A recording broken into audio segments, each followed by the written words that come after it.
Au sujet de cette sortie des évêques, il y a une question qui revient. De quoi se mêle-t-il? Avant de répondre à cette question, je voudrais dire que je suis tout ahuri quand j'écoute Madame Dolabel, Marie. Vous dites que Paul Biya nous a sorti du chaos. Oui. Depuis Bakassi, avec Bakassi, on aurait pu avoir une guerre avec le Nigeria. On ne l'a pas eu. Après, il y a eu les années de Braise, ça aurait pu basculer. Ouais. C'est vrai, la société civile et les autres politiques, le peuple camerounais, là, tout le monde a essayé qu'on ne bascule pas. Mais c'était lui le patron. S'il avait été maladroit ou alors violent, on aurait pu basculer dans quelque chose d'irréparable. Après les années de Braise, nous avons eu 2008. Avec les émeutes de ce qu'on appelait la ferme, qui étaient en fait les émeutes de la révision constitutionnelle. Et là aussi, on aurait pu basculer. Parce que quand Douala bascule, ça devient quand même difficile. Mais il a pu tempérer et nous sommes... Oui, c'est toi qui m'as posé la question. Je vous comprends. Sauf que vous parlez de ce qui s'est passé avant, et non pas de ce qui se passe aujourd'hui. Je vais expliquer. Le Cameroun n'est pas loin du chaos. Parce que dans le grand nord du pays, depuis 2014, Paul Biya a déclaré la guerre au Boko Haram. C'est Paul Biya qui a déclaré la guerre. Paul Biya, à Paris, en France, lors d'un mini-sommet avec le président. Mais il y avait déjà des agressions. Il a déclaré la guerre au Boko Haram. Ce sont les faits. Mais le Boko Haram avait déjà fait des intrusions au Cameroun. Bien sûr. Alors, mais c'est lui qui déclare la guerre au Boko Haram. Il a dit je déclare la guerre au Boko Haram. Alors, mais toi, quelqu'un vient... Vous permettez que je continue, madame? Je veux, mais alors ne dis pas des contre-vérités. Je n'ai pas dit les contre-vérités. Je dis ce que Paul Biya a dit. C'est archivé. C'est archivé. Et alors, je déclare la guerre au Boko Haram. Est-ce que c'est aussi archivé qu'il y avait intrusion? En 2014. Il y avait intrusion, non? À l'issue d'un sommet à Paris. Ce sont les faits. Et depuis 2014, Boko Haram sévit dans l'extrême nord du pays, dans une partie de la région du Nord. Et fait des centaines, et a déjà fait plusieurs centaines de milliers de réfugiés. Si ce n'est le million de réfugiés camerounais qui descendent vers le Grand Sud, parce qu'ils ne sont pas en sécurité dans le Grand Nord. Il y a eu plusieurs dizaines de morts, si ce n'est des centaines de morts, depuis 2014 dans le Grand Nord du Cameroun lié à Boko Haram. S'il te plaît, laisse Boko Haram. Permettez-moi de parler, madame. Non, ne cherche pas des sujets qui ne... C'est ma parole, je ne vous ai pas interrompu, madame. Oui, mais tu es grave. Après le Grand Nord, qui n'est pas en sécurité, parce que la guerre de Boko Haram affecte les trois régions du Grand Nord, les deux principales, extrême nord et nord. Dans la Damawa, c'est davantage les coupeurs de route, qui sont également dans la région de l'Est. Et l'Est du Cameroun et c'est le chaos, a des conséquences de l'insécurité, de l'instabilité en Centrafrique. Donc, l'extrême nord n'est pas en paix. Le nord n'est pas en paix. La Damawa n'est pas totalement en paix. L'Est n'est pas totalement en paix. À ces quatre régions, j'ajoute le nord-ouest et le sud-ouest, qui depuis 2016 ne sont pas en paix. Ont connu, il y a ce qu'on appelle la crise anglophone, à partir de 2016. Et depuis 2017, c'est la guerre dans le nord-ouest et le sud-ouest. Et qui rapporte 6 régions. Ça rapporte quoi? 6 régions sur 10 au Cameroun ne sont pas en paix. Voilà un petit tableau synoptique de la situation de stabilité, entre guillemets, de paix, entre guillemets, du Cameroun. 6 régions sur 10 ne sont pas en paix, ne connaissent pas la véritable stabilité. Mieux, pas vrai. Mieux, le Premier ministre, chef du gouvernement, a décrété le nord-ouest, le sud-ouest et l'extrême nord, zone économiquement sinistrée. Ça signifie ce que ça signifie. Des zones économiquement sinistrées. Avec des guerres, on est forcé. Bien sûr. Alors, s'il vous plaît, Marie, s'il vous plaît, je vais faire une précision. Elle m'interrompt tout le temps. Oui, je vais donner le reste de mon temps. Je fais une précision. Alors, vous voyez, quand vous parlez tous en même temps, on n'écoute pas la maison. Oui. Et il y a donc des gens qui ont sacrifié leur temps, cette mi-journée, pour nous écouter. Et ils ont besoin, n'est-ce pas, d'être édifiés sur un certain nombre de choses. Et là, ils sont édifiés avec Kamgia et son Cameroun qui est là, le chaos. Donc, ce qu'on fait, c'est que vous permettez à Edmond de finir. Dès qu'il a fini... Tu ne me donneras plus la parole. Comment je ne vous donnerai pas la parole? Parce que lorsque vous vous arrachez la parole, on a le sentiment que vous avez peur de ce qu'il va dire. Non, pas du tout. Voilà, donc dans ce cas, vous permettez donc qu'il finisse. Et lorsqu'il a fini, on fait le tour de table et vous aurez l'occasion de... D'accord, toutes mes excuses. Edmond, je vous en prie. Toutes mes excuses. Merci. Merci, Olora. Donc, après la situation... Donc vous avez dressé un tableau synoptique. La situation de guerre. Très bien. Et d'absence de paix au Cameroun que j'ai dressé. 6 régions sur 10 ne sont pas en paix au Cameroun. Sur le plan économique, il y a 3 régions économiquement sinistrées qui sont l'extrême nord, le nord-ouest et le sud-ouest. Il dit c'est officiel. Ça a été dit par les officiels. C'est le Premier ministre qui l'a dit. 3 régions économiquement sinistrées. Je vais plus loin. Nous sommes dans un pays qui est reconnu par les statistiques même nationales. Les instances de l'ONU et même de la statistique nationale, à travers les chiffres, montrent que nous ne sommes plus un pays qui connaissait dans le passé ce qu'on appelait l'autosuffisance alimentaire. Nous sommes un pays qui importe beaucoup plus qu'il ne produit pour se nourrir. C'est-à-dire que, en réalité, les chiffres montrent que 1/3 des Camerounais ne mangent pas à sa faim. 3 millions de Camerounais sont dans une situation d'insuffisance alimentaire. Les chiffres sont officiels du gouvernement camerounais, de l'Institut de la statistique nationale et même du programme alimentaire mondial. C'est-à-dire 10 millions de Camerounais ne mangent pas à sa faim. 850. C'est pour vous dire que ces éléments que je mets sur la table ne montrent pas que nous sommes un pays en paix. Nous ne sommes pas véritablement en paix. Ne montrent pas que nous sommes un pays économiquement autosuffisant. Et quand on a faim, c'est un problème. Le Cameroun était, avant, jusqu'en 1982, un pays à revenu intermédiaire. Nous mangeons à notre faim. Nous exportions même la nourriture dans les pays voisins. C'est que nous ne faisons plus. Bon, maintenant, je vais revenir sur la question même que vous m'avez posée par rapport à la sortie des évêques. Ouais. Et j'estime. Et je réitère ma question, de quoi se mêle-t-il? Les évêques sont dans leur rôle. Et je vais expliquer pourquoi. Je vais lire le code de droit canonique.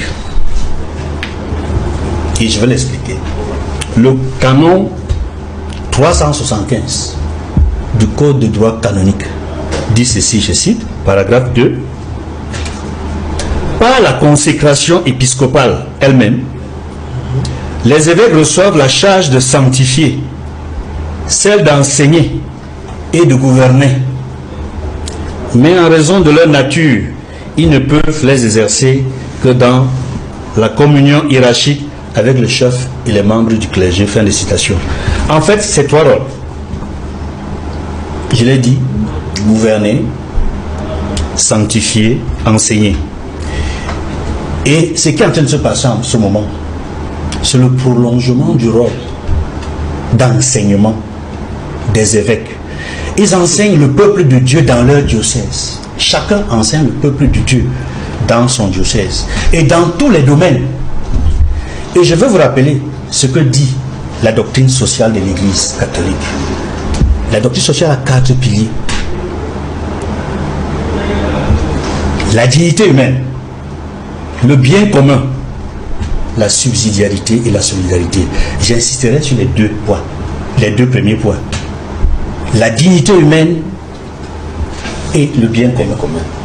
Et vous comprendrez davantage pourquoi je dis que la sortie des évêques et même leurs propos rentrent dans la pédagogie. Et voici exactement, avant de développer, je vais redire ce qu'eux ils ont dit. Quelques extraits que j'ai écoutés et que j'ai pris la peine de noter. D'abord, dans une sortie, extrait, RFI, Monseigneur Samuel Cléda, sur RFI, interrogé l'archevêque métropolitain de Douala, sur RFI, justement, au sujet de la candidature de Paul Biya à l'élection présidentielle. Voici ce qu'il dit. Cela n'est pas réaliste. Et dans le même entretien, il dit, nous sommes des êtres humains. À un moment donné, nous quittons ce monde, nous ne pouvons pas faire des miracles. Fin de citation. Je prends le Monseigneur Jean Barga, archevêque métropolitain de Yaoundé, l'extrait que j'ai recensé. C'est déjà l'année jubilaire, c'est bientôt l'année électorale. J'ai donc exhorté les fidèles à ce qu'ils prennent leur responsabilité historique en ce qui concerne la nation à travers les décisions à prendre. Responsabilité historique. Voici le troisième extrait, Monseigneur Yaouda Urgo, évêque de Yagua, voici l'extrait que je prends. On ne va pas souffrir plus que ça encore. On a déjà souffert. Le pire ne viendra plus. Le pire ne viendra pas. Même le diable, qu'il prenne d'abord le pouvoir au Cameroun, on verra après. Amen. Fin de citation. Enfin, je prends l'extrait de Monseigneur Emmanuel Labo, évêque de Ngaoundéré. C'est un extrait un peu plus long, mais dont vous allez comprendre le contenu. Qui dit? C'est des questionnements. Comment est-il possible que l'appel désespéré à l'aide des Camerounais ne pousse pas les responsables de ce pays à vouloir mettre fin aux trop nombreuses souffrances des Camerounais? C'est une question. Il dit aussi, on interdit aux Camerounais d'exprimer leurs souffrances en leur promettant que l'État est un rouleau compresseur, un moulinex qui réduira en pâte tout Camerounais qui osera exprimer sa souffrance. Qui va-t-on gouverner lorsque l'on aura broyé tous les Camerounais dans le moulinex ou qu'on sera passé sur eux avec le rouleau compresseur? Comment peut-on promettre la mort à ceux qui ne demandent qu'un minimum? Fin de citation. Maintenant, je voudrais comprendre effectivement leur rôle dans leur triple mission de gouverner, d'expliquer, d'enseigner et de sanctifier. Ça, c'est un enseignement. Parce qu'ils sont au quotidien avec les Camerounais, de toutes les catégories sociales. Ils connaissent la misère, la pauvreté, les souffrances des Camerounais, qu'ils côtoient tous les jours que Dieu a fait dans leur diocèse, autant que leurs prêtres. Ils voient comment se dégrade de jour en jour la situation sociale, économique du Cameroun, la situation politique du Cameroun. Et ils ont le devoir, parce qu'ils gouvernent, parce qu'ils enseignent, parce qu'ils sanctifient le peuple de Dieu qui est dans leur diocèse, ils ont un devoir de vérité. C'est pour ça que dans leurs homélies respectives, ou lorsqu'ils sont interrogés, ils doivent prendre position pour dire ce qui est bien pour le Cameroun et ce qui n'est pas bien pour le Cameroun par rapport au peuple de Dieu que sont leurs fidèles. Et je précise, j'insiste là-dessus, que leurs fidèles sont de toutes les catégories sociales. Il y en a qui sont riches, il y en a qui sont moins riches. C'est pour ça qu'il y a le principe de la solidarité. Et je rappelle tout à l'heure, la dignité humaine et le bien commun. Et vous avez remarqué que dans la plupart des homélies des prêtres, des évêques, il y a des dénonciations par rapport à tout ce qui porte atteinte à la dignité humaine. Il y a des dénonciations chaque fois qui atteignent au bien commun. Par exemple, la corruption, les détournements, c'est le bien commun. C'est-à-dire ce qui appartient à tout le monde.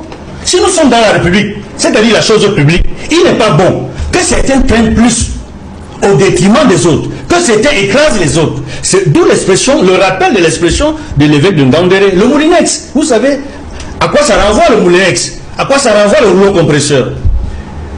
Et ça je tiens à le dire, pour dire merci Seigneur, c'est la première fois que nous voyons une vague de réaction des prélats, des évêques au Cameroun de cette manière. C'est la première fois. Très souvent, c'est seulement, je dis bien très souvent, depuis au moins 30 ans, depuis les années de Braise, comme vous l'avez évoqué tout à l'heure, l'église du Cameroun, catholique du Cameroun, et notamment l'église du Cameroun qui est à Douala, était considérée comme étant la plus frondeuse depuis le cardinal Christian Toumi. Et depuis que Cléna a succédé au cardinal Christian Toumi, c'était Douala qui était critique et considérée comme frondeuse. Aujourd'hui, ma grande surprise, ce n'est pas seulement la réaction d'autres évêques qui ne sont pas très connus, comme Monseigneur Samuel Teda. C'est surtout la réaction de l'archevêque de Yaoundé. Parce qu'historiquement, tous les archevêques de Yaoundé ont des positions très modérées ou alors des positions en faveur du pouvoir. Ou même silencieuses. Ou silencieuses. Historiquement. Je dis depuis au moins les années de Blaise, depuis les années 90. Mais quand j'ai écouté Jean Barga, je me suis dit, ça c'est un signe des temps. C'est le Seigneur, c'est l'Esprit Saint qui leur a parlé. Allez-y, transmettez le message. Et ils l'ont fait. Et je crois que ce message est fort. Il ne faut pas le prendre avec dérision, ni avec sarcasme, comme semble le faire une panéliste ici sur le plateau. Ils sont dans leur rôle. Ils n'ont pas outrepassé leur rôle. Ils dénoncent tout ce qui nuit à la dignité humaine. Or, la pauvreté des Camerounais, les souffrances des Camerounais, c'est la souffrance du peuple de Dieu. La dignité humaine au Cameroun est écrasée. Les évêques dénoncent ça. Le bien commun au Cameroun n'est pas respecté. Les plus riches écrasent les plus pauvres. Les gouvernants écrasent les gouvernés. Et Paul Biya lui-même a reconnu la mauvaise gouvernance dans son discours du 31 décembre 2024. Il y a des problèmes de gouvernance. Et c'est la même chose, dit autrement par les évêques. Ils sont en contact permanent. Ils sont en contact permanent avec le peuple de Dieu, avec les fidèles. Il n'y a rien de plus que ça. Alors,